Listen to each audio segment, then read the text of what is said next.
A year ago, my life had collapsed around me. I'd worked myself into exhaustion. My father died suddenly, and my relationships were in turmoil. Little did I know at the time, out of my greatest despair was to come the greatest gift.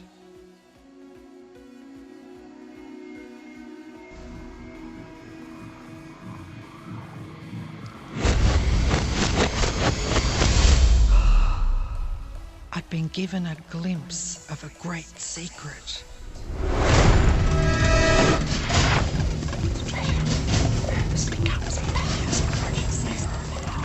I began tracing the secret back through history.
I couldn't believe all the people who knew this. They were the greatest people in history.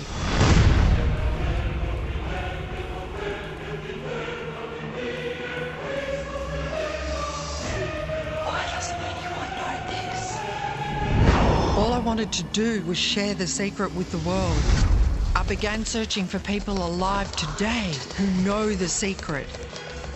One by one, they began to emerge.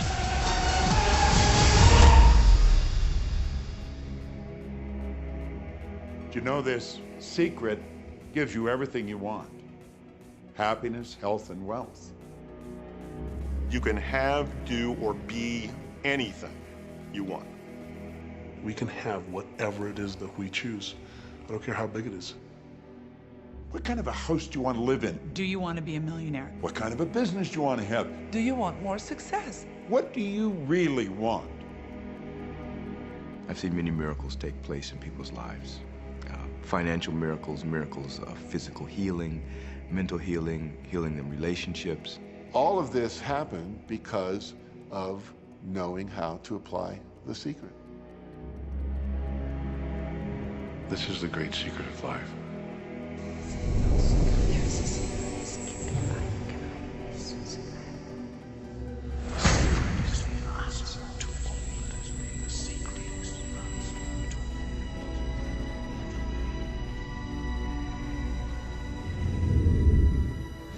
You've probably been sitting there wondering, what is the secret?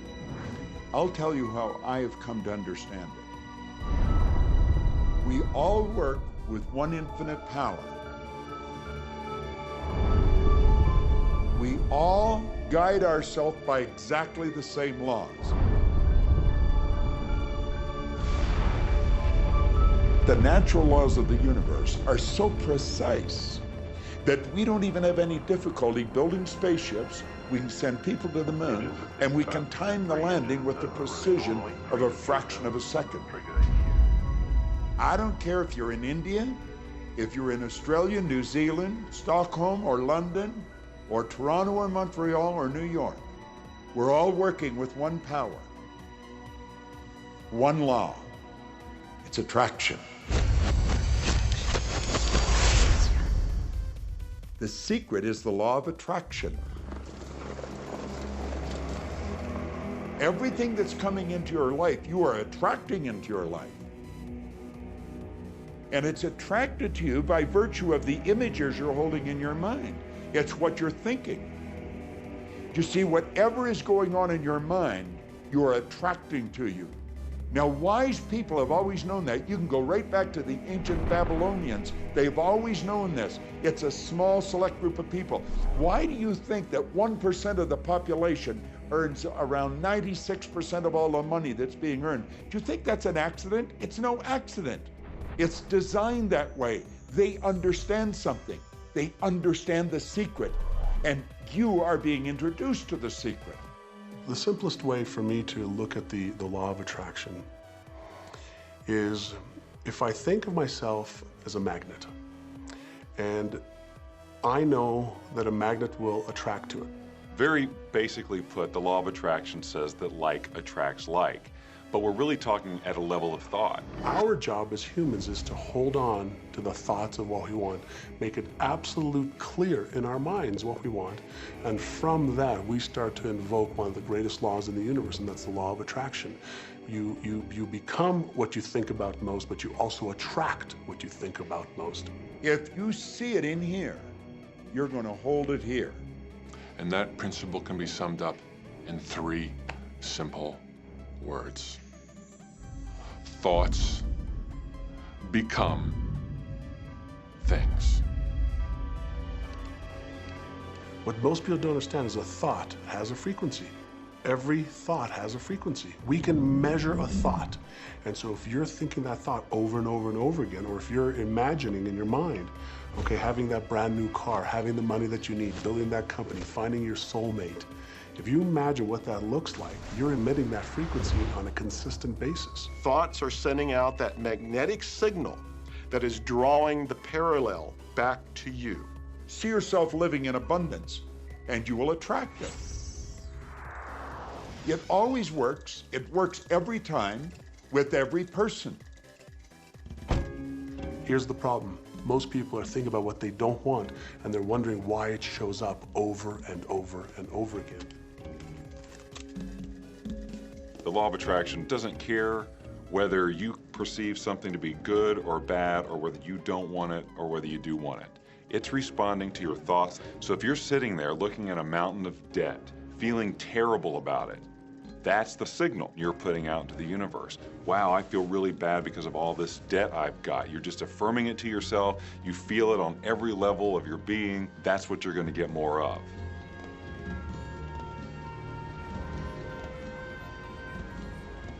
So when you're looking at that thing you want and you're saying yes to it, you're activating a thought.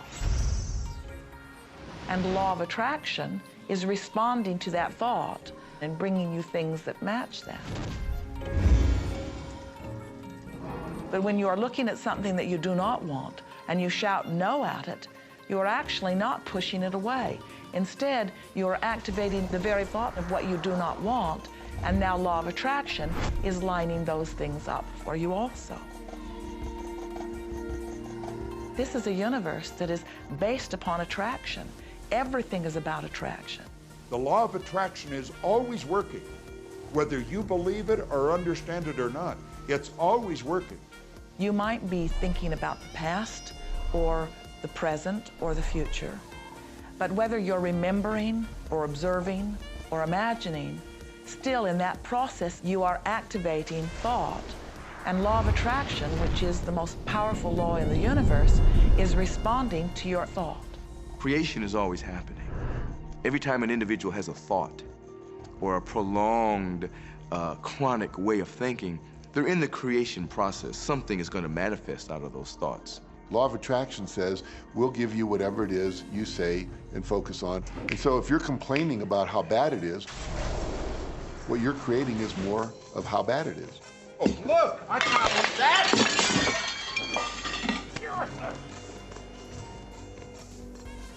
I had a student named Robert. Robert was a gay man, and he was taking an online course I have, part of which entails email access to me. And he outlined all of the grim realities of his life. In his job, all the people ganged up on him. and it was constantly stressful because of how nasty they were with him. When he walked down the street, he said every block he was accosted by homophobic people who wanted to abuse him in some way. He was wanting to become a stand-up comedian.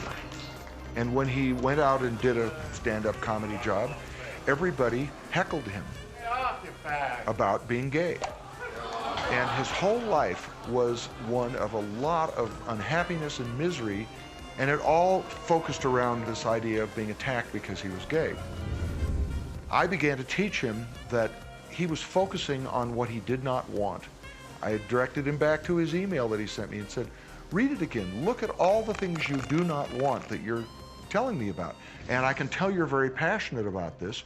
When you focus on something with a lot of passion, it makes it happen even faster. And then he really started taking this thing about focusing on what you want to heart. And he began really trying it. What happened within the next 6 to 8 weeks was absolutely a miracle. He said that all the people in his office that had been harassing him either transferred to another department, quit working at the company, or started totally leaving him alone, and he began to love his job. He noticed that when he was walking down the street that nobody came up to him and harassed him anymore. They just weren't there. I'm a very, very gay man. When he went and did his stand-up comedy routines, he started getting standing ovations and nobody was heckling him.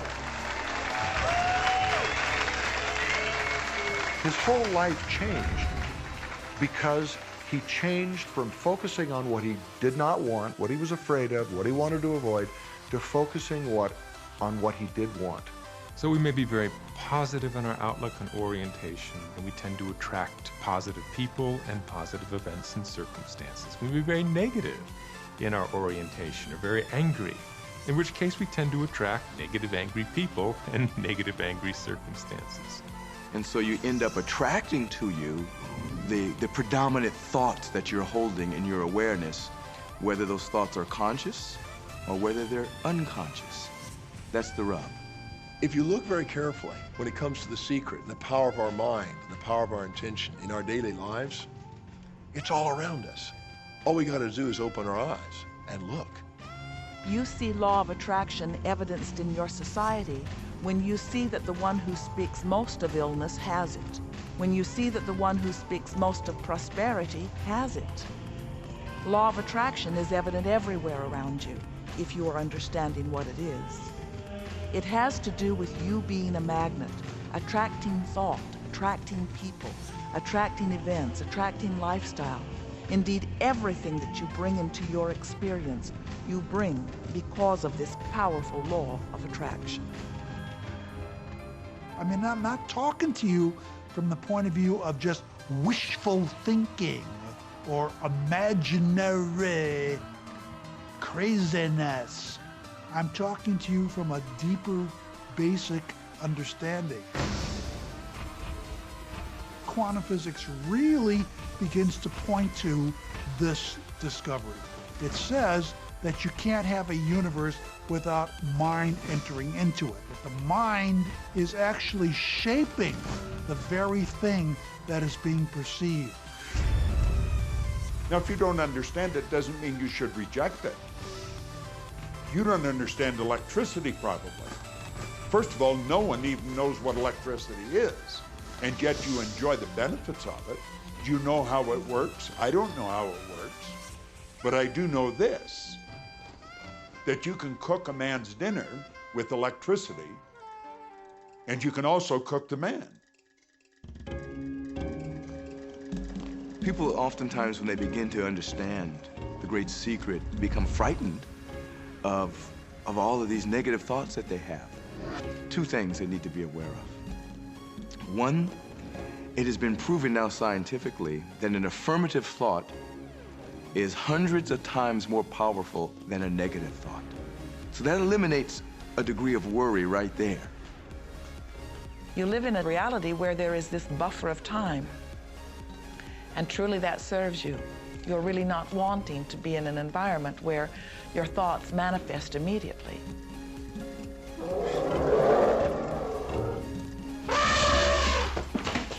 The evidence is long in coming, and that is really a good thing.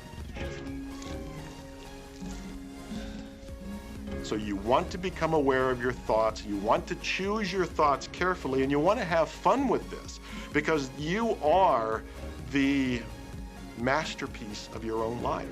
You are the Michelangelo of your own life. The David that you are sculpting is you, and you do it with your thoughts. The leaders in the past who had the secret wanted to keep the power and not share the power.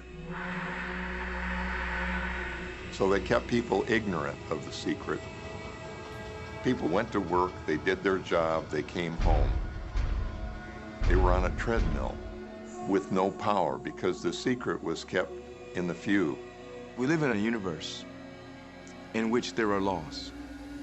Just as there's a law of gravity, if you fall off a building, it doesn't matter whether you're a good person or a bad person, you're gonna hit the ground. Everything that's around you right now in your life, including the things you're complaining about, you've attracted. Now, I know at first blush that's going to be something that you hate to hear. You know, you're going to immediately say, I didn't attract the car accident. I didn't attract this particular client. I didn't particularly attract the debt. I didn't attract whatever it happens to be that you're complaining about. And I'm here to be a little bit in your face and to say, yes, you did attract it. And this is one of the hardest concepts to get.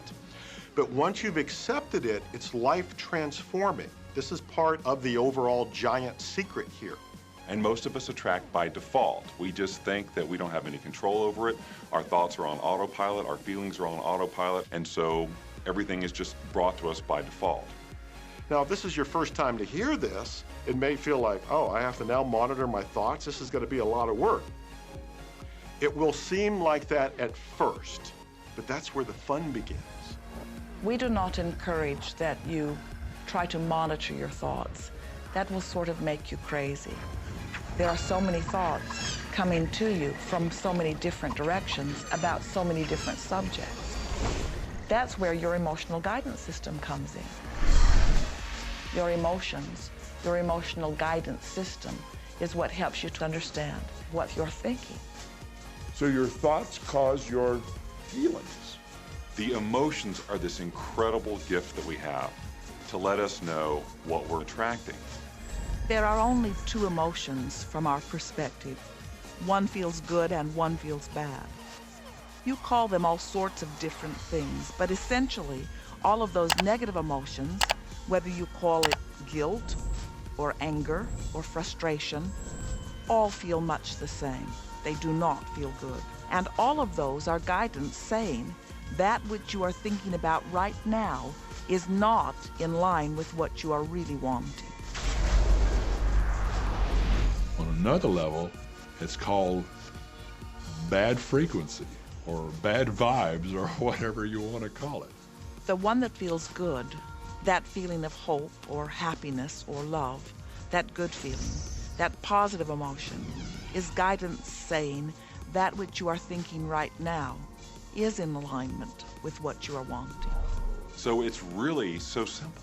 It's right there. The answer is, what am I attracting right now? Well, how do you feel? I feel good. Well, good. Keep doing that. Our feelings are a feedback mechanism to us about whether we're on track or not, whether we're on course or off course. The better you feel, the more in alignment you are. The worse you feel, the more out of alignment you are.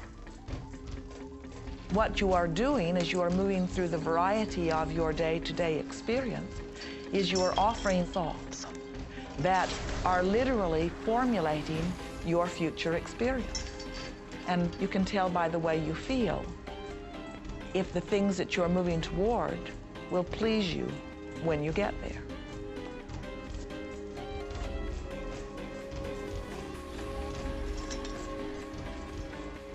Whatever it is you are feeling is a perfect reflection of what is in the process of becoming.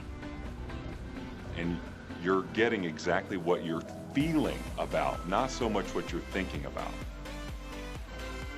That's why people, if they stub their toe out of bed, they tend to spiral. Inquiry into police corruption. whole day goes like that, you know? They have no clue that a simple shifting of their emotions can change their entire day and life. If you start out having a good day and you're in that particular happy feeling, as long as you don't allow something to change your mood, you're going to continue to attract, by the law of attraction, more situations, circumstances, people that sustain that happy feeling. Good days, bad days, rich get richer, poor get poorer. It's all about what these people are predominantly and continually feeling. You can begin right now to feel healthy. You can begin to feel prosperous. You can begin to feel the love that's surrounding you, even if it's not there. And what will happen is the universe will correspond to the nature of your song.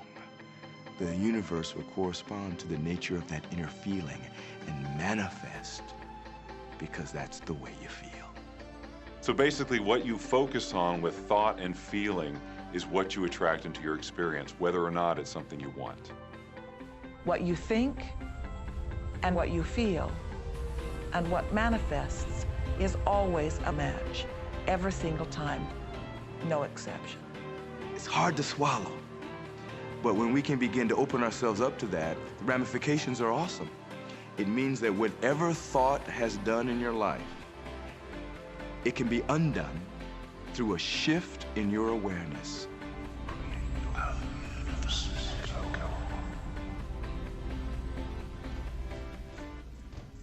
It's really important that you feel good, because this feeling good is what goes out as a signal into the universe and starts to attract more of itself to you. So the more you can feel good, the more you will attract the things that help you feel good, and it'll keep bringing you up higher and higher. When you're feeling down, do you know that you can change it like that? Put on a beautiful piece of music. Start singing. That'll change your emotion. Or think of something beautiful. Think of a baby. Maybe one you love. And dwell on it. Really keep that thought in your mind. Block everything out, but that thought. I guarantee you'll start to feel good. This principle applies to your family pet, for instance, which I believe are wonderful because they put you in a great emotional state. When you feel love for your pet, that's a great state of love that's going to bring goodness into your life. What a gift that is. And when you begin to get the hang of this, when you begin to guide your thoughts based upon the way they feel, and you begin to notice the correlation between what you're feeling and thinking and what's coming back to you, before you know it, you will know that you are the creator of your own reality. And those who are watching from a distance will stand in amazement at the perfect life you live.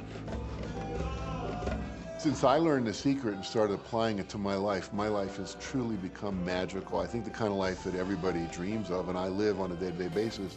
I live in a $4.5 million mansion. I have a wife to die for.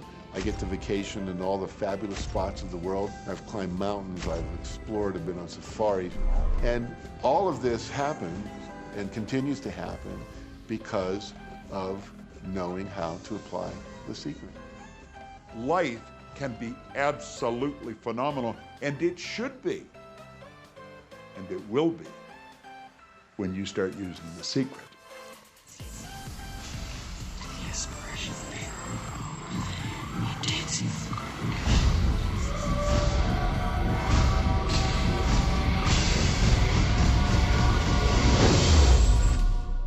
Well, a lot of people ask me what their job is in the creative process and what the job of the universe is.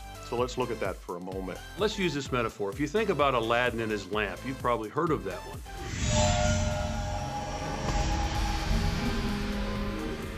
I mean, Aladdin picks up the lamp, he dusts it off, and out pops the genie.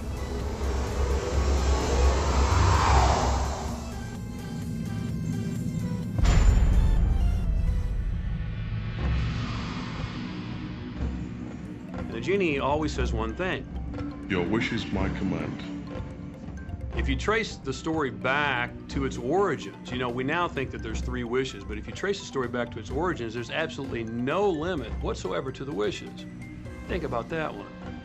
Now, let's take this metaphor and blow it out and apply it to you in your life.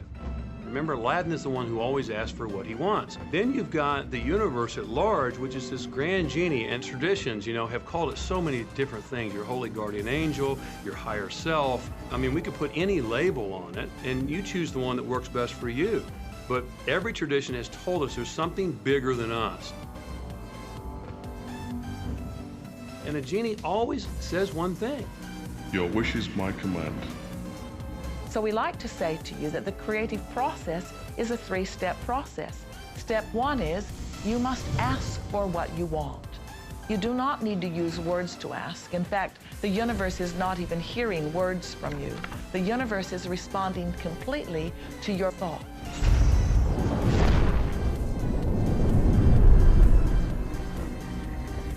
What do you really want? Sit down and write it out on a piece of paper. Write it in the present tense. You might begin by writing, I am so happy and grateful now that, and then explain how you want your life to be in every area. And this is really fun. This is like having the universe as your catalog, and you flip through it and you go, well, I'd like to have this experience, and I'd like to have that product, and I'd like to have a person like that. It is you just placing your order with the universe. It's really that easy. The second step is answer, an answer to what you're asking. And that is not your work in your physical form. The universe will do that step for you. All of the universal forces are responding to the thoughts that you have set into motion. Your wish is my command. And the universe will start to rearrange itself to make it happen for you. Most of us have never allowed ourselves to want what we truly want because we can't see how it's going to manifest. If you do just a little research, it is going to become evident to you that anyone that ever accomplished anything did not know how they were going to do it. They only knew they were going to do it. You don't need to know how it's going to come about. You don't need to know how the universe will rearrange itself. You don't know how, it'll be shown to you. You will attract the way. So then our friends say, something must be going terribly wrong because I know I am asking, so where's my stuff? And we say, you are asking. You are completing step 1. You can't help but do that. The universe is answering every time, no exception. But there is another step that you must understand, and it is called step 3, which is the receiving step, which means you must bring yourself into alignment with what you're asking for. When you're in alignment with what you want, you feel wonderful. That's what enthusiasm is. That's what joy is. That's what appreciation is. That's what that feeling of passion is. But when you are feeling despair or fear or anger, those are strong indicators that you are not right now in alignment with what you're asking for. And so when you begin to realize that the way you feel is everything, and you begin to direct your thoughts based upon how they feel, little by little, you can find the feeling place of it, and now you are one with it, and now it must manifest into your experience.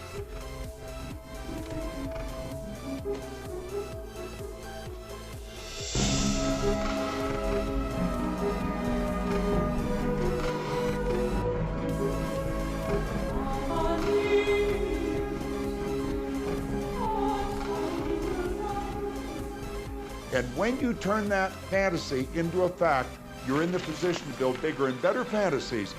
And that, my friend, is the creative process. So the law of attraction, the study and practice of the law of attraction is just figuring out what will help you generate the feelings of having it now. Go test drive that car. Go shop for that home. Get in the house. Do whatever you have to do to generate the feelings of having it now and remember them. Whatever you can do to do that will help you to literally attract it. It could be you wake up and it's just there, it's manifest. Or you might get some inspired idea of some action to take. you certainly shouldn't be going, well, I could do it this way, but man, I would hate that, because you're not on the right track if that's the case. Action will sometimes be required, but if you're really doing it in line with what the universe is trying to deliver, it's going to feel joyous, you're going to feel so alive, time will just stop, you could do it all day. The universe likes speed. Don't delay, don't second guess, don't doubt. When the opportunity's there, when the impulse is there, when the intuitive nudge from within is there, act. That's your job. And that's all you have to do. You will attract everything that you require. If it's money you need, you'll attract it. If it's people you need, you'll attract it. If it's a certain book you need, you'll attract it. You've got to pay attention to what you're attracted to. Because as you hold images of what you want, you're going to be attracted to things and they're going to be attracted to you. But it literally moves into physical reality with and through you. And it does that by law. You can start with nothing. And out of nothing, and out of no way, a way will be made. Think of this, a car driving through the night, the headlights only go 100 to 200 feet forward. And you can make it all the way from California to New York, driving through the dark, because all you have to see is the next 200 feet. And that's how life tends to unfold before us. And if we just trust that the next 200 feet will unfold after that, and the next 200 feet will unfold after that, your life will keep unfolding, and it will eventually get you to the destination of whatever it is you truly want, because you want it. Take the first step. You don't have to see the whole staircase. Just take the first step. Well, another thing people wonder about is how long is this going to take? How long will it take to manifest the car, the relationship, the money, whatever it happens to be? Well, I don't have any rule book that says it's going to take you 30 minutes or 3 days or 30 days. I think it's more a matter of you being in alignment with the universe itself. Size it's nothing to the universe. It is no more difficult to attract on a scientific level something that we consider huge to something that we consider infinitesimally small. The universe does everything it does with zero effort. Grass doesn't strain to grow. It's effortless. It's just this great design.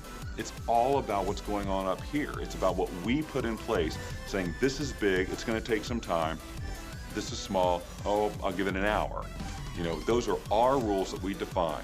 There are no rules according to the universe. You provide the feelings of having it now, it will respond. Some people have an easier time with little things, and so we sometimes say, well, start with something small, like a cup of coffee. Make it your intention to attract a cup of coffee today. Hold an image of talking to an old friend that you haven't seen for a long time. Somehow or another, somebody's going to start talking to you about that person. That person's going to phone you, or you'll get a letter from them. People are amazed how that I line up car parks, and I've done this right from when I first understood the secret. I would visualize a car space exactly where I want it, and 95% of the time it would be there for me, and I'd just pull straight in. 5% of the time I'd have to wait just a minute or two, and the person would pull out and I'd pull in. So I do that all the time.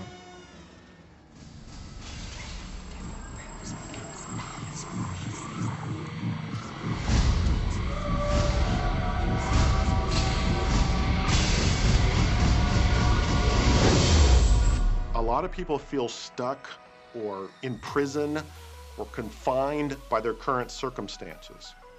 And I'm trying to point out that whatever your circumstances right now, that is only your current reality. And current reality will begin to change as a result of watching this and beginning to use the secret. But sometimes it feels like you're stuck because you continue to think the same thoughts over and over again. And so you tend to get the same results over and over again. And the reason is because most people offer the majority of their thought in response to what they are observing. You see, if you're just looking at what is, then you're just thinking about what is. And when you think about what is, law of attraction gives you more of it.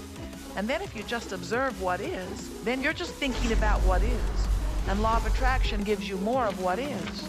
And then if you just observe, well, we've been over this, haven't we? You have to find a way that you are approaching what is through a different vantage point. Most people look at their current state of affairs and they say, this is who I am. That's not who you are.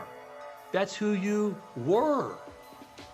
You see, if you look at your current state of affairs right now, let's say, for instance, that you don't have a lot of money in your bank account, or you don't have the relationship that you want, or your health and fitness isn't up to par. That's not who you are. That's the residual outcome of your past thoughts and actions. So we're constantly living in this residual, if you will, of the thoughts and the actions we've taken in the past. When you look at your current state of affairs and define yourself by that, then you doom yourself to have nothing more than the same in the future.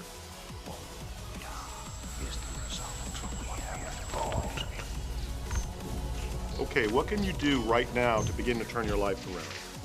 I'll tell you 2 or 3 things. Start making a list of things to be grateful for. Start with that, because this shifts your energy. It starts to shift your thinking.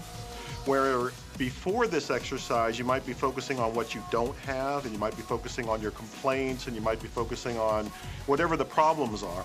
When you do this exercise, you start to go in a different direction. You start to be grateful for all the things that you feel good about. Gratitude is absolutely the way to bring more into your life. Every man knows that when his wife's appreciating him for the little things he does, what does he want to do? He wants to do more. It's always about appreciation. It pulls things in. It attracts support. I've said for many years that whatever we think about and thank about, we bring about. Because that's that feeling that you have to have, you know. And so for me, it's been such a powerful exercise every morning to get up and say thank you. Every morning when my feet hit the floor, thank you. And then I start running through what I'm grateful for as I'm going to brush my teeth and do the things I do in the morning. And I'm not just thinking about them and doing some rote routine, but I'm putting it out there and I'm feeling the feelings of gratitude. Because as soon as you start to feel differently about what you already have, you will start to attract more of the good things, more of the things you can be grateful for. Because you can look around and say, well, look, I don't have the car I want, I don't have the house I want, I don't have the health I want, I don't have the spouse I want. Whoop, back up, back up. Those are all the things you don't want. Focus on what you already have that you're grateful for. And it might be you have the eyes to watch this. It might be the clothes that you have. Yes, you might prefer something else, and you might get something else pretty soon if you start feeling grateful for what you have. I think everybody goes through times when they say, oh man, things aren't working right, or things are going bad.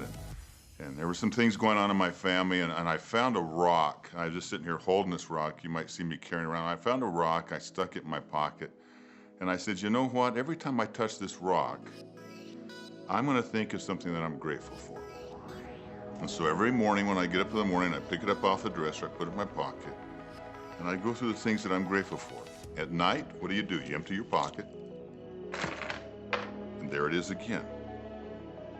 And I've had some different experiences with that. I've had some amazing experiences. I had a guy from South Africa, noticed that he saw me drop it. He said, what is that? Well, what's that? I explained it to him, so he started calling it a gratitude rock. Gratitude rock. 2 weeks later, I got an email from him from South Africa.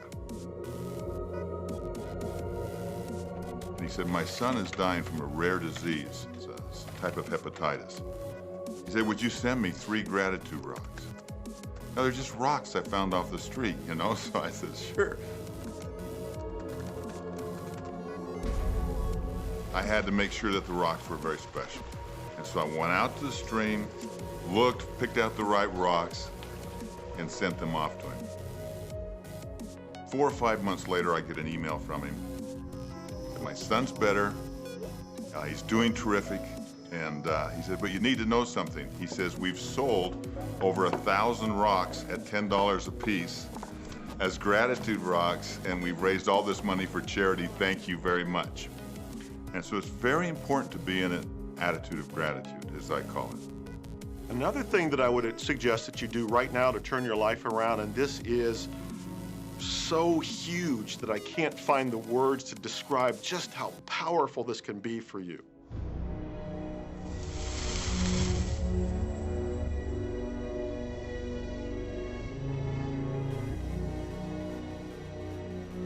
I took the visualization process from the Apollo program and instituted it during the 1980s and 90s into the Olympic program.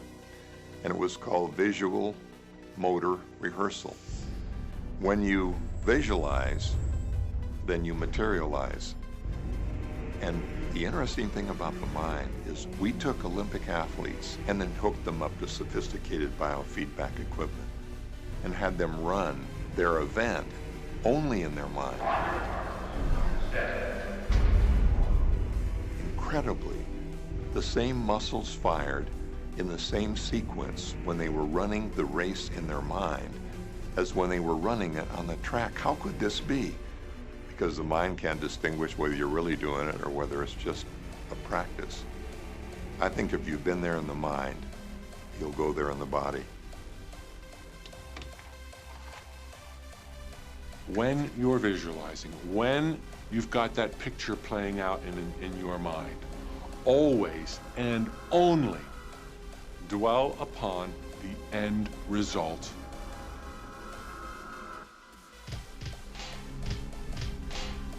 Here's an example. Look at the back of your hands right now. Really, look at the back of your hands. The color of your skin, the freckles, the blood vessels, the rings, the fingernails, the fake fingernails. Take in all those details right before you close your eyes. And then see those hands, your fingers, wrapping around the steering wheel of your brand new car.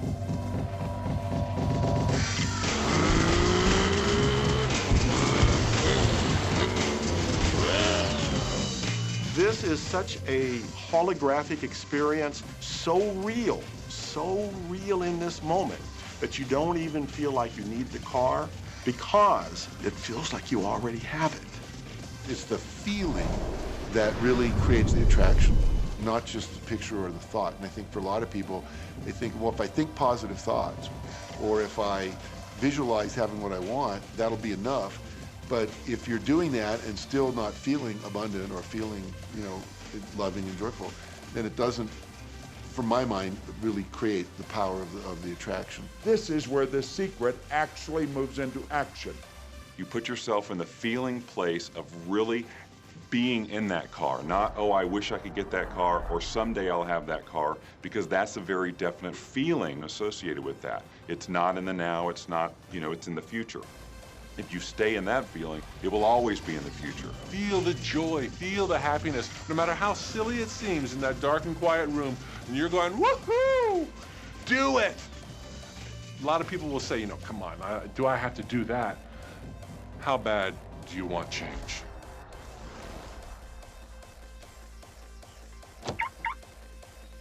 Now that feeling and that inner seeing will begin to be an open doorway through which the power of the universe will begin to express.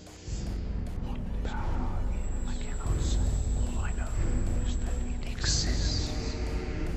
Our job is not to figure out the how. The how will show up out of the commitment and the belief in the what. The hows are the domain of the universe. It always knows the shortest, quickest, fastest, most harmonious way between you and your dream. If you turn it over to the universe, you will be surprised and dazzled by what is delivered to you. This is where magic and miracles happen. Well, I would say you want to do this virtually daily, but my disclaimer is this should never be a chore. What's really bottom line importance here to the whole secret is feeling good. You want to feel exhilarated by this whole process. You want to be high, happy, in tune as much as possible. The only difference between people who really are living this way and people who aren't, living in the magic of life, is that the people who are living in the magic of life have habituated ways of being. They have habituated this process, and magic happens with them wherever they go because they remember it and they do it all the time, not as a one-time event. People hold that for a while and they're really a champion at it, and they say, you know what, I'm fired up, I saw this program and I'm going to change my life, and yet results aren't showing, and beneath the surface it's just about ready to break through. And someone will look at the surface results and go, this stuff doesn't work. And you know what? The universe says, your wish is my command. And it goes down. You know, knowing the law of attraction, I wanted to really put it to use and to see if it was, what would happen. And in 1995, I started to create something called a vision board, where I take something that I would want to achieve, or something that I want to attract, like a car or a watch or the soulmate of my dreams, and I'd put a picture of what I wanted up on this board called the vision board. And every day I would sit in my office and I would look up at this board and I would start to visualize. I would really get into the state of having already acquired it. And I was getting ready to move as we put all the furniture, all the boxes put into storage. And I made 3 different moves over a period of 5 years. And then I ended up in California and bought this house, renovated it for a year, and then had all the stuff brought from my former home 5 years earlier.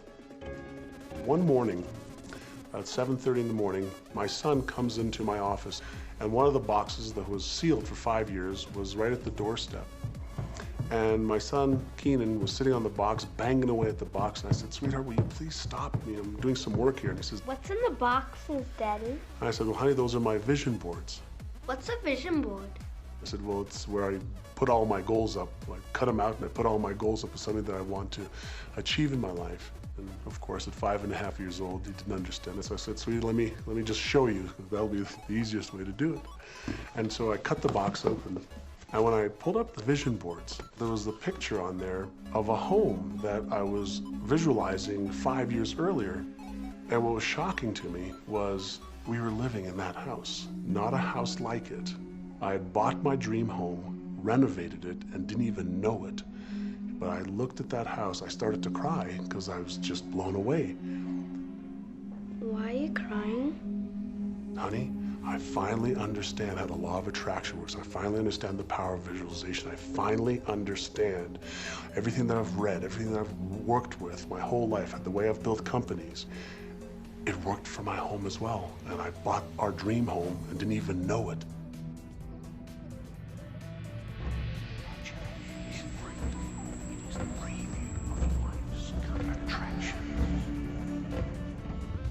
Decide what you want, believe you can have it, believe you deserve it, and believe it's possible for you. And then close your eyes every day for several minutes and visualize having what you already want and feeling the feelings of already having it. Come out of that and focus on what you're grateful for already. And really enjoy it, okay? And then go into your day and release it to the universe and trust that the universe will figure out how to manifest it.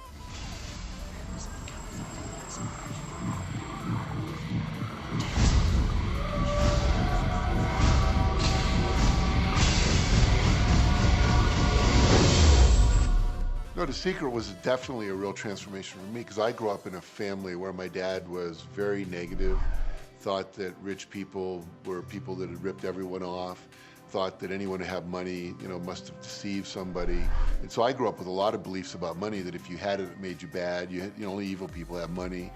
And, money doesn't grow on trees. That was a big one. Who do you think I am, Rockefeller? That was one of his favorite phrases. So I grew up truly believing that life was difficult, that it was hard, you had to struggle. And it was only when I met W. Clement Stone that I literally began to shift my life.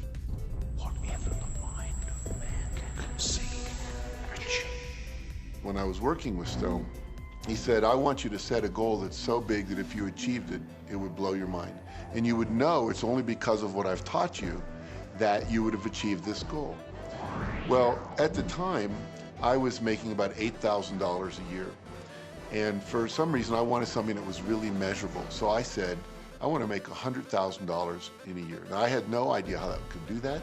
I saw no strategy, no possibility, but I just said, I'm going to declare that, I'm going to believe it, I'm going to act as if it's true, and release it. And so I did that. And one of the things he taught me was every day to close your eyes and visualize the goal as if it's already achieved. And I had actually made a $100,000 bill that I put on the ceiling. So the first thing I'd see when I woke up, I'd look up and there it was. It would remind me that this was my intention. And then I would close my eyes and visualize having this $100,000 a year lifestyle. And interestingly enough, nothing major happened for about 30 days. You know, I didn't have any great breakthrough ideas. No one was offering me more money. And all of a sudden, I was in the shower. It was about 4 weeks into it, and I had a $100,000 idea. It just came right into my head. I had a book I had written, and I said, if I could sell 400,000 copies of my book at $25 each, that'd be $100,000. Now, the book was there, but I never had this thought. And one of the secrets, I think, is that when you have inspired thought, you have to trust it, you have to act on it. Now, I didn't know how to do that. I didn't know how I was going to sell 400,000 copies. We'd never done that. And then I saw the National Enquirer at the supermarket. I had seen that millions of times, and it was just background. And all of a sudden, it jumped out of me as foreground, and I thought, wow, if readers knew about my book, certainly 400,000 people would go out and buy it. And about 6 weeks later, I gave a talk at Hunter College in New York to 600 teachers, and this lady comes up at the end and she says, "That was a great talk. I'd like to interview you. Let me give you my card." And I said, "Who do you write for?" "I'm a freelancer, but I sell most of my stuff to the National Enquirer." You know, and I had this little theme from the Twilight Zone went off in my head. Na, na, na, na, na, na, na. You're like, whoa, this stuff's really working. So that article came out, and our book sales started to take off. But the point I want to make is that I was attracting into my life all these different events, including this person. And to make a long story short, I did not make $100,000 that year. We made $92,327. But do you think we were like depressed and going, this doesn't work? No, we were going, whoa, this is amazing. And so my wife said to me, wow, if it works for 100,000, you think it'll work for $1 million? And I said, I don't know, I think so, let's try it. My publisher actually wrote me a check as a royalty check for our first Chicken Soup for the Soul book. And he actually put a smiley face in his signature because it was the first $1 million check he'd ever written.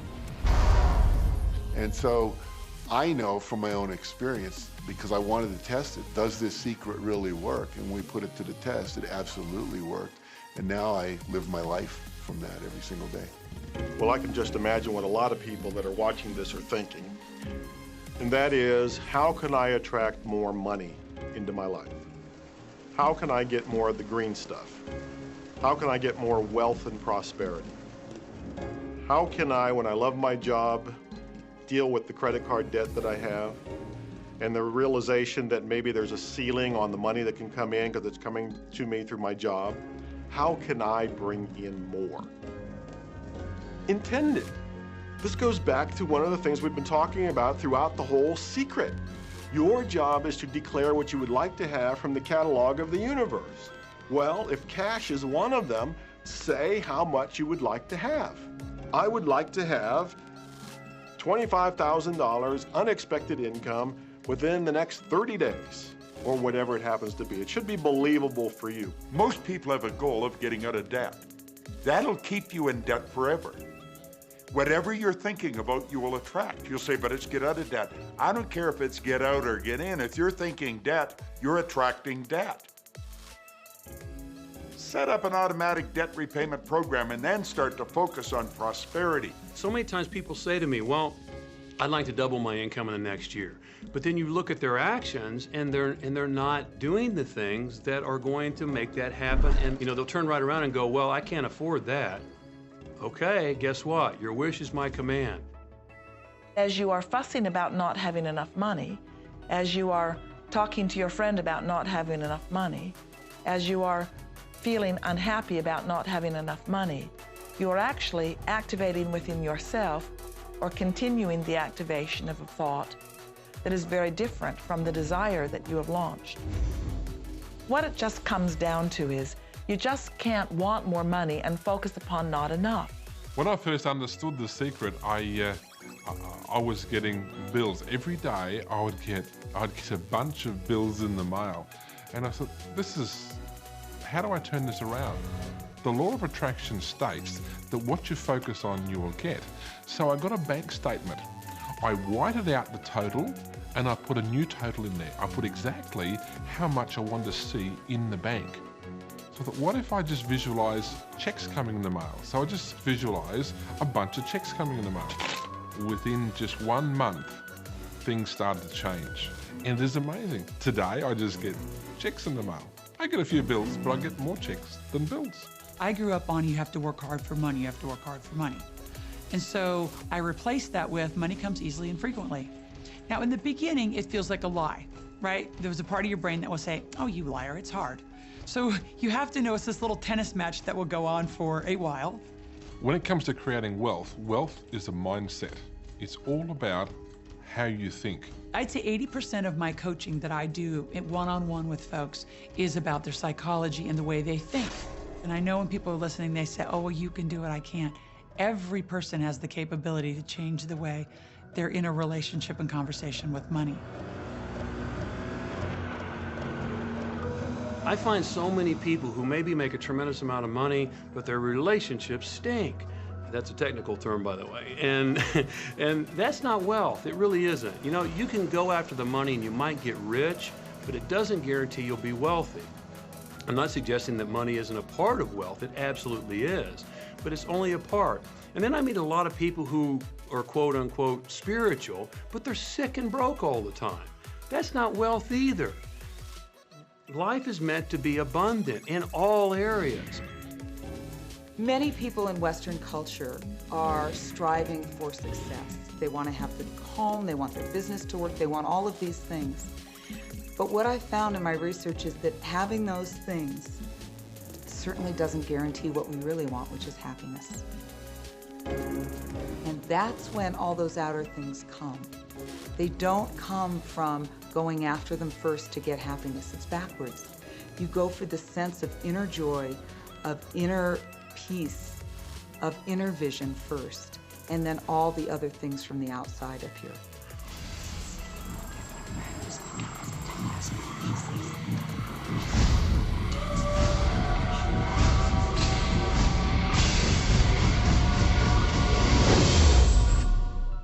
The secret means for me actually that we are creators of our universe, and that every wish of what we want to create will manifest in our life.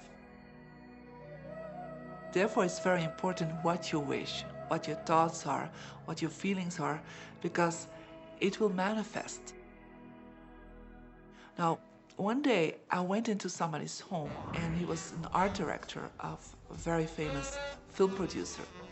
And in every corner, he had this beautiful image of a woman, a naked woman dressed with a fabric, kind of doing this, kind of saying, oh, I don't look at you, I don't see you, know? And I said, I think you have trouble in your romance. Are you a clairvoyant or something? No, but look, 7 places you have exactly that woman. But I love that kind of painting. I painted it myself. That's even worse, I said, because you put all your creation and your creativity in it. Now, he's this gorgeous-looking man. He has all these actresses around him because that's the work he does. He doesn't get romance. I said, what do you want? Well, I want to date 3 women a week. Okay, paint yourself with 3 women and hang it in every corner.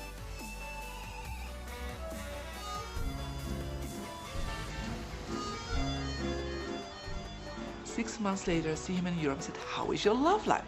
Great. They just call me. They all want to date me. Because that's your wish. Now I have like 3 dates a week. They're fighting over me.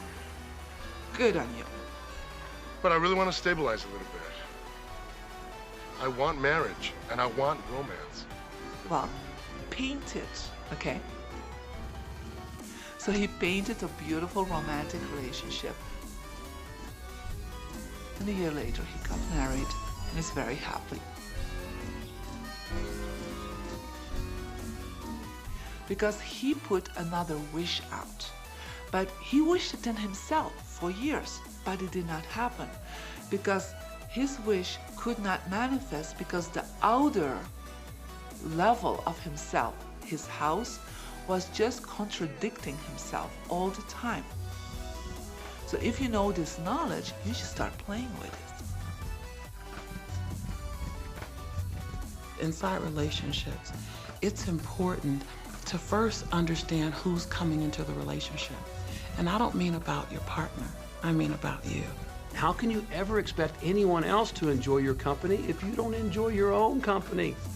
And so, again, the law of attraction or the secret is about bringing that into your life, and you've got to get really, really clear. Here's the question I would ask you to consider. Do you treat yourself the way that you want other people to treat you? You become the solution for you. Don't like, now you owe me and you need to give me more. Instead, give more to yourself. Take time off to give to yourself, in a sense, to fill yourself up to fullness, to where now you can overflow in giving. I got into many relationships expecting my partner to show me my beauty. I needed to see him showing me my beauty because I didn't feel beautiful. Because when I was growing up, my sheroes were Charlie's Angels, or the Bionic Woman, Wonder Woman. And though they were wonderful women, none of them looked like me. It wasn't until I stopped and I fell in love with Lisa. Full lips, round hips, mocha skin, afro, that the rest of the world began to fall in love with Lisa. There's something so magnificent about you. I have been studying me for 44 years. I want to kiss myself because you're going to get to love yourself. I'm not talking about conceit. I'm talking about a healthy respect for yourself. And as you love yourself, you'll love others. Sometimes people will say, those people at work are so negative, or the man I live with is so angry, or my children are so worrisome to me. And we say, you must orient yourself to the best part of those people who surround you. We encourage that you get a notebook and that you make a list of the positive aspects of the people that you spend a lot of time with.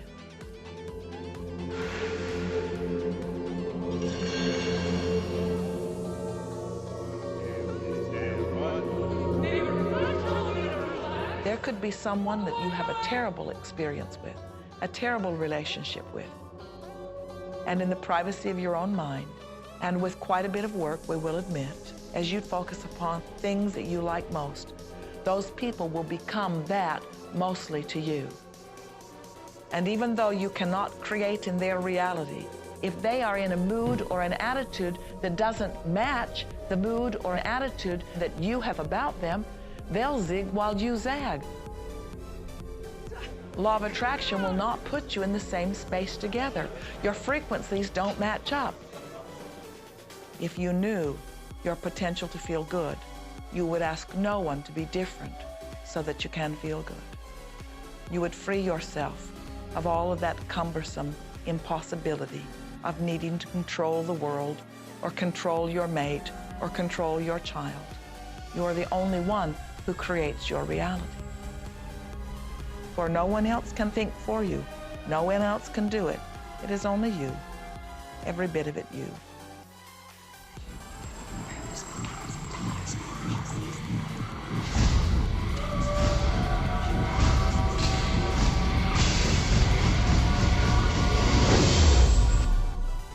It's important to recognize that our body is really the product of our thoughts.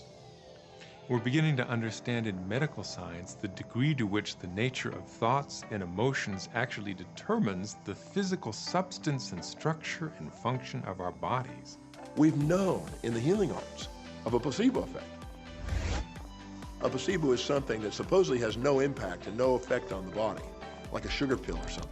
You tell the patient that this is just as effective, and what happens is the placebo has the same effect, if not greater effect, then sometimes the medication is supposed to be designed for that effect. So they found out that the human mind is the biggest factor in the healing arts, more so than sometimes the medication. If somebody is in a situation where they're sick and they have an alternative to try to explore what is in their mind creating it versus using medicine, if it's an acute situation that could really bring death to them, then obviously the medicine is a wise thing to do while they explore what the mind is about. So you don't want to negate medicine. Every form of healing has a place.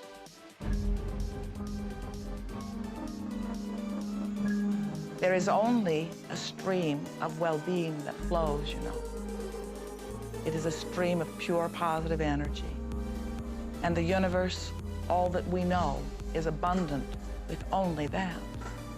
This is a world that is based upon well-being, and well-being dramatically abounds. And when you are allowing that stream to flow in its fullness, you feel very, very good. And when you are pinching it off a bit, you feel not so good. There is only a stream of goodness or well-being which you are allowing or not. And your magnificent emotions are telling you what the mix is, how you're doing in your allowing or your resisting of this connection. You know people who have had terminal disease. Stop and think of the word dis-ease. Hyphenate the word. That's a body that's not at ease. We've got 1,000 different diagnoses and disease out there. They're just the weak link. They're all the result of one thing, stress. And you put enough stress on the chain, you put enough stress on the system, and one of the links breaks. Our physiology creates disease to give us feedback, to let us know we have an imbalanced perspective and we're not loving and we're not grateful. So the body's signs and symptoms are not something terrible.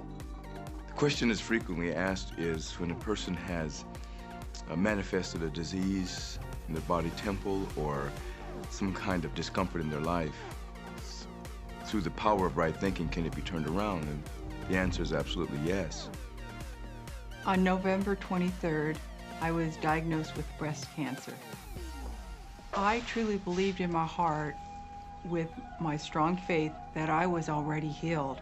During the day, all day long, I would just say, thank you for my healing. On and on and on I went, thank you for my healing. I believed in my heart I was healed. I saw myself as if cancer was never in my body. One of the things I did to heal myself was to watch very funny movies. That's all we would do, is just laugh, laugh, laugh. We couldn't afford to put any stress in my life because we knew stress was one of the worst things you can do while you're trying to heal yourself. From the time I was diagnosed, which was November 23rd, to the time I was healed totally, was approximately 3 months. And that's without radiation and chemotherapy. Well, we come with a basic program. It's called self-healing. You get a wound, it grows back together. You get a bacterial infection, the immune system comes and takes care of those bacteria and heals it up. The immune system is made to heal itself. Dis-ease cannot live in a body that's in a healthy emotional state. Your body is casting off millions of cells every second, and it's creating millions of new cells. In fact, literally, parts of our body are replaced every day. Other parts take a few months, other parts a couple of years. But within a few years, we have a brand new physical body. If you have a disease and you're focusing on it and you're talking to people about it, you're going to create more disease cells. See yourself living in a perfectly healthy body. Let the doctor look after the disease. Can you feel the difference between having painful arthritis in your hips and feeling fearful about it, or having painful arthritis in your hips and feeling hopeful about it? The difference between fearful and hopeful is the difference between recovery or not. Happier thoughts lead to essentially a happier biochemistry, a happier, healthier body.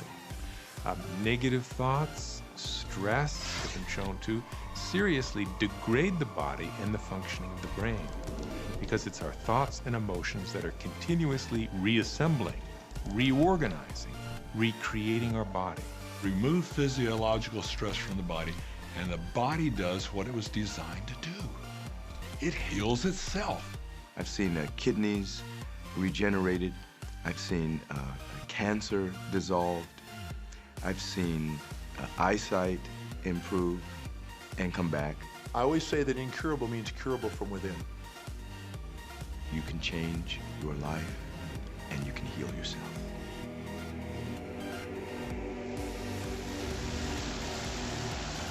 Well, my story begins on March 10, 1981. It really changed my whole life. It was a day I'll never forget. I crashed an airplane.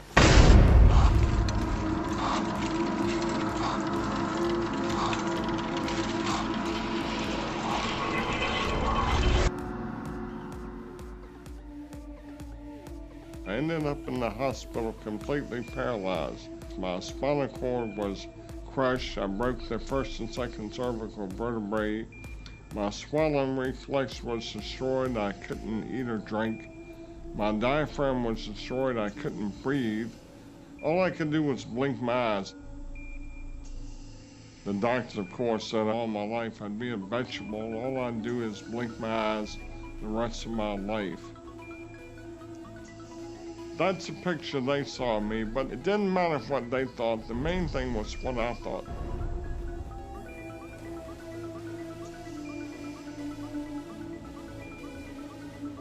I picture myself being a normal person again, walking out of that hospital. The only thing I had to work with in the hospital was my mind. As long as you have your mind, you can put things back together again. I was hooked to a respirator, and they said I'd never breathe on my own again because my diaphragm was destroyed. But this little voice kept saying to me, breathe deep, breathe deep.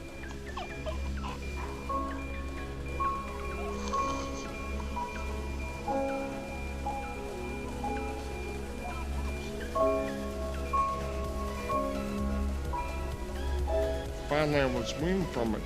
They were at a loss for an explanation. See, I could not afford to allow anything to come in my mind that would distract me from my goal and from my vision.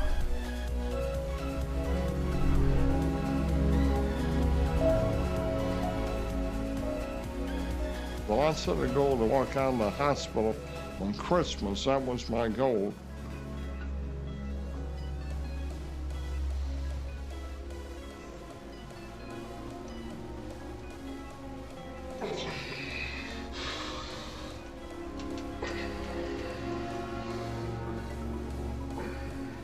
Months later, I walked out of the hospital on my own 2 feet.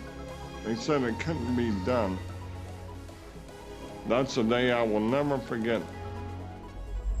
For people that are sitting out there right now watching this program that are hurting, if I wanted to sum up my life and sum up for people what they can do in life, I would sum it up this way in 6 words. Man becomes what he thinks about.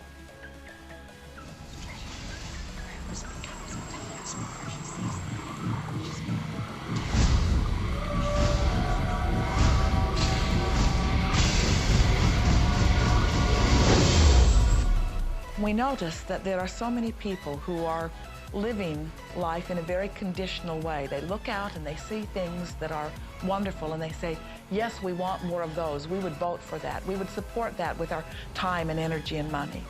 But then they look out and they see things that they do not want, terrible things that they do not want to live and that they do not want to see others live. And they say, we've got to do something about getting rid of those things. But they don't realize that as they push against the unwanted, they add power to it.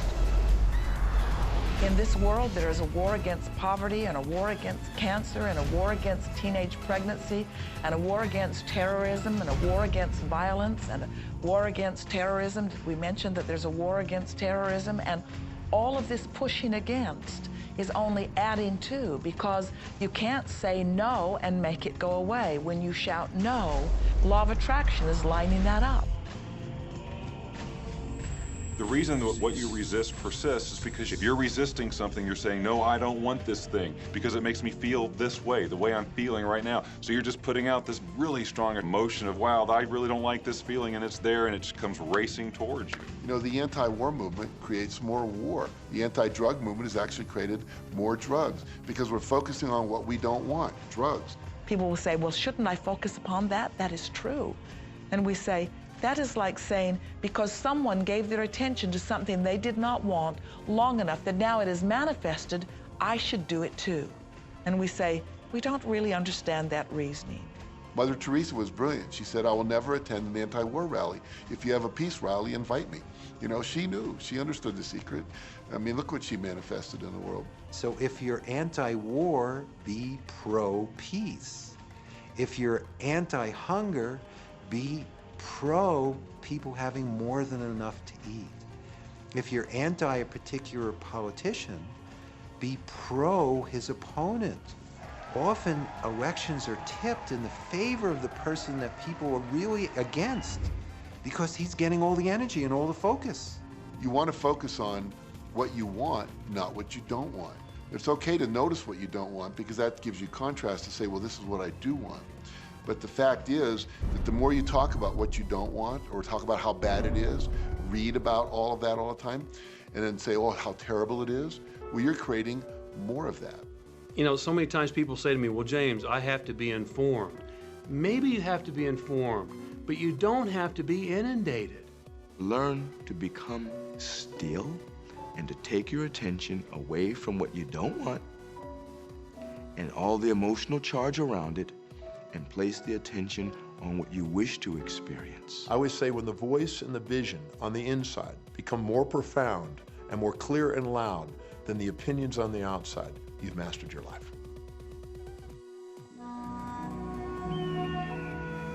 You are not here to try to get the world to be just as you want it to be. You are here to create the world around you that you choose, while you allow the world as others choose it to be, to exist also.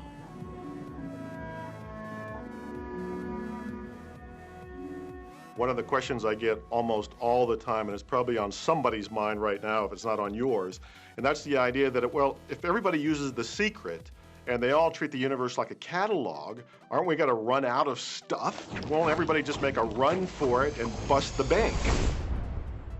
What's beautiful about the teaching of the Great Secret is that there's more than enough to go around for everyone. There is a lie that acts like a virus within the mind of humanity. And that lie is there's not enough good to go around. There's lack and there's limitation and there's just not enough. That lie has people living in fear, greed, stinginess, and those thoughts of fear, greed, stinginess, and lack become their experience. So the world has taken a nightmare pill. Now the truth is, there's more than enough good to go around. There's more than enough creative ideas. There's more than enough power. There's more than enough love. There's more than enough joy. All of this begins to come through a mind that is aware of its own infinite nature. Every great teacher who's ever walked the planet has told us that life was meant to be abundant. And so just when we think that resources are dwindling, we find new resources to achieve the same things. And so even though we say we have lack, it's because we don't open up our vision and see all of what's around us. You know, when everybody starts to live from their heart and go for what they want, they don't go for the same things. That's the beauty of this. We don't all want BMWs. We don't all want the same person. We don't all want the same experiences. We don't all want the same clothing. We don't all want fill in the blank. There's enough for everyone. If you believe it, if you can see it, if you act from it, it will show up for you. That's the truth. So let the variety of your reality thrill you as you get to choose from among it those things that you're wanting. And when you see something that you want in your experience, think about it. Find the feeling place of it. Get inside of it. Talk about it and write it down. Write a script about it. Make it your reality by becoming a match to it. And when you see those things that you're not wanting in your experience, do not talk about them.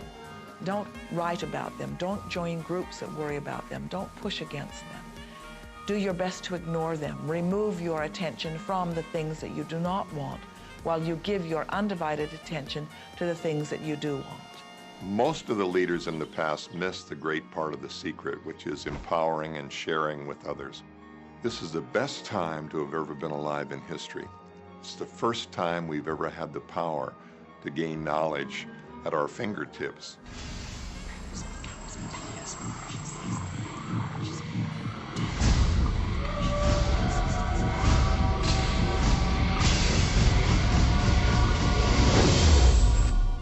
When we look around us, even at our own bodies, what we see is the tip of the iceberg.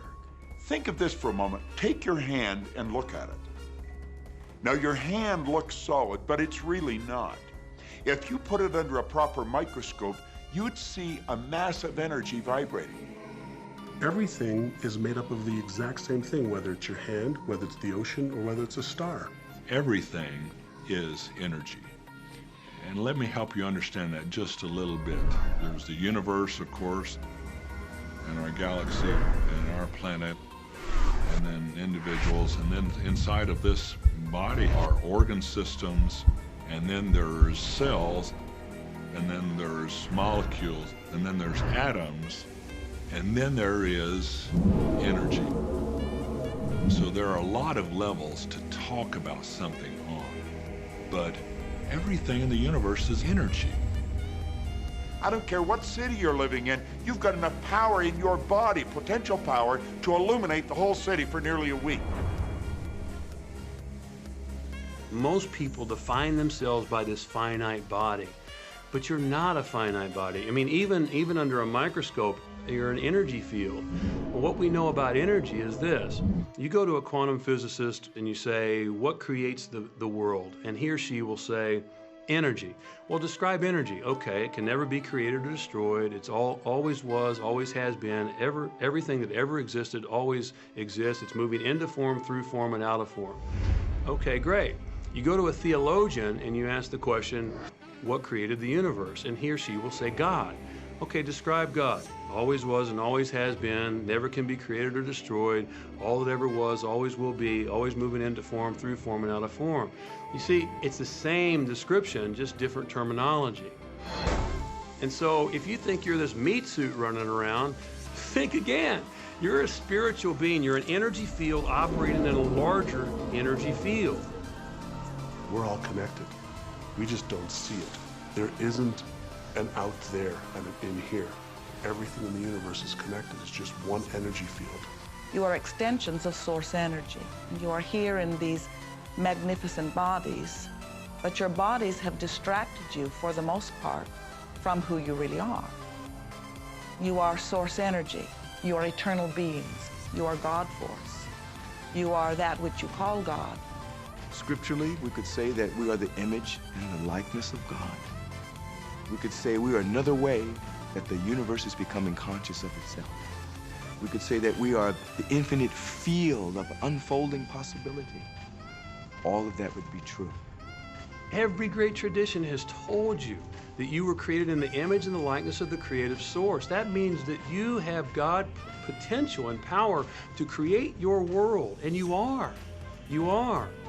And maybe you've created things to this point that are wonderful and worthy of you, and maybe you haven't. The question I'd ask you to consider is, do the results you have in your life, are they what you really want? And are they worthy of you? If they're not worthy of you, then when would now be the right time to change those? Because you have the power to do that.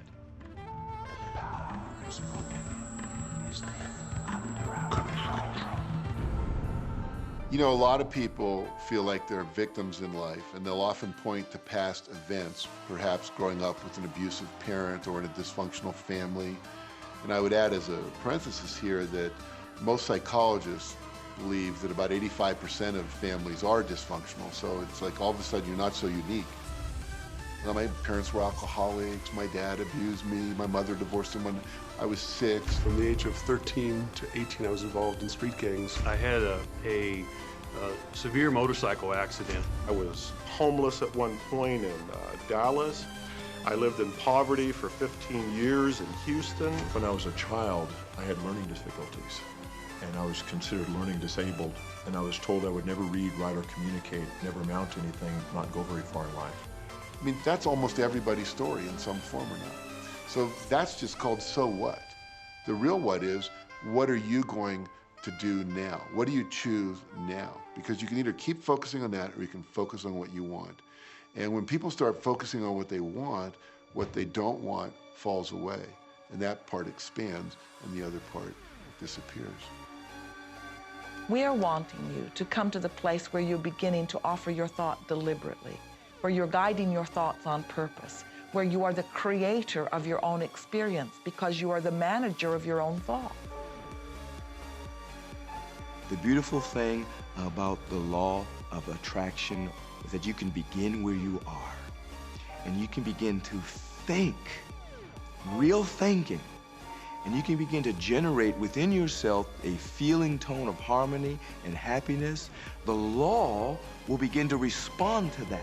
So now you start to have different beliefs, like there is more than enough in the universe. Or you have the belief that everything goes right for me. Or you have the belief that I'm not getting older, I'm getting younger. We can create it the way we want it by using the law of attraction.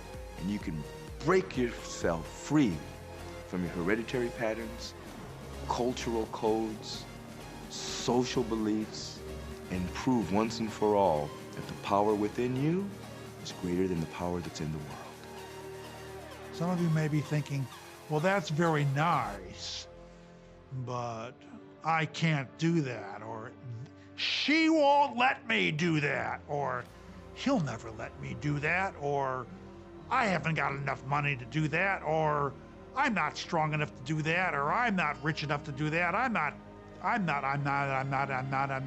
Every single I'm not is a creation. Whether you can or you can't, you are right. Are there any limits to this? Absolutely not.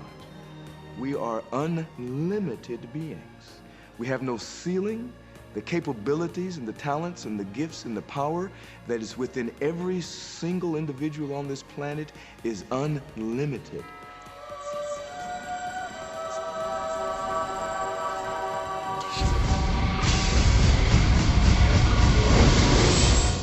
There is no blackboard in the sky on which God has written your purpose, your mission in life. There's no blackboard in the sky that says Neil Donald Walsh, a handsome guy who lived in the first part of the 21st century, who, colon, then there's a blank, you know, and all I have to do to really understand what I'm doing here, why I'm here, is to find that blackboard and find out what God really has in mind for me. But the blackboard doesn't exist. So your purpose is what you say it is. Your mission is the mission you give yourself. Your life will be what you create it as, and no one will stand in judgment of it now or ever. It took a lot of years for me to get this, because I grew up very much with this idea that, you know, there was something I was supposed to do, and if I wasn't doing it, I was like, God wouldn't be happy with me, you know? When I really got that my primary aim was to feel and experience joy, then I began to do only those things which brought me joy. We have a saying, you know, if it ain't fun, don't do it, you know? Joy, love, freedom, happiness, laughter. That's what it is. And if you've just experienced joy sitting there meditating for an hour, by golly, do that. If you experience joy eating a salami sandwich, then do that. When I pet my cat, I'm in a state of joy. When I walk in nature, I'm in a state of joy. So I want to constantly put myself in that state. And when I do that, then all I have to do is have the intention of what I want, and what I want manifest. So inner happiness actually is the fuel of success. Anything that makes you feel good is always going to be drawing in more. You are listening to this right now. It's you that drew this into your life. It's your choice whether you want to take it and utilize it. If it feels good, if it doesn't feel good, then you know, let it go. Find something that feels good, that resonates with your heart.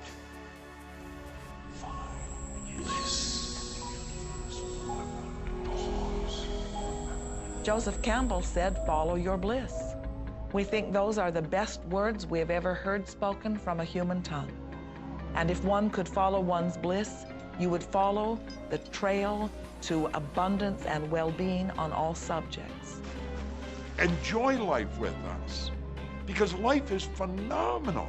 It's a magnificent trip. You will live in a different reality, a different life, and people will look at you and say, what do you do different than me? Well, the only thing that is different is that you work with the secret. And then you can do and have and be things that people would say that's impossible for you to do and have and be. We're really now moving into a new era.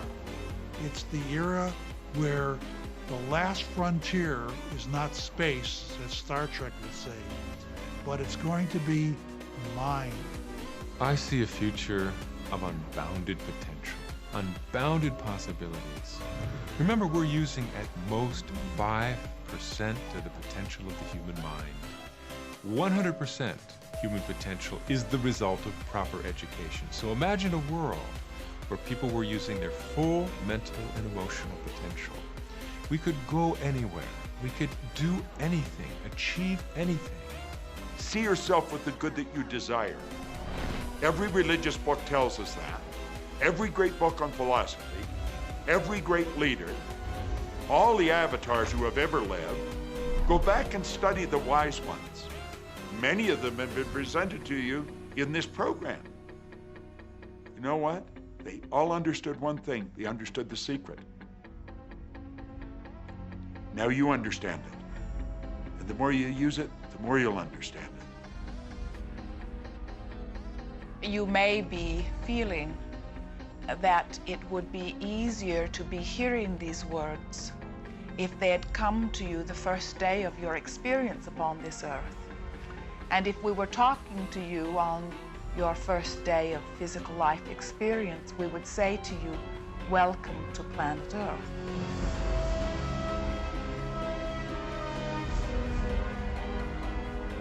There is nothing that you cannot be or do or have.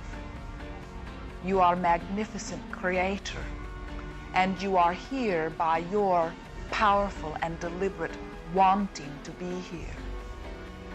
Go forth, giving thought to what you are wanting, attracting life experience to help you decide what you want, and once you have decided, giving thought only unto that. Most of your time will be spent collecting data that will help you decide what it is you want.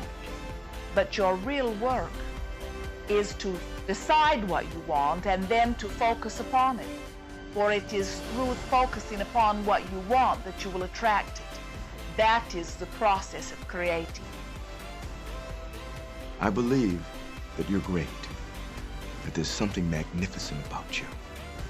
Regardless of what has happened to you in your life, regardless of how young or how old you think you might be, the moment you begin to think properly, there's something that is within you, there's power within you that's greater than the world, it will begin to emerge. It will take over your life. It will feed you. It will clothe you. It will guide you, protect you, direct you, sustain your very existence if you let it.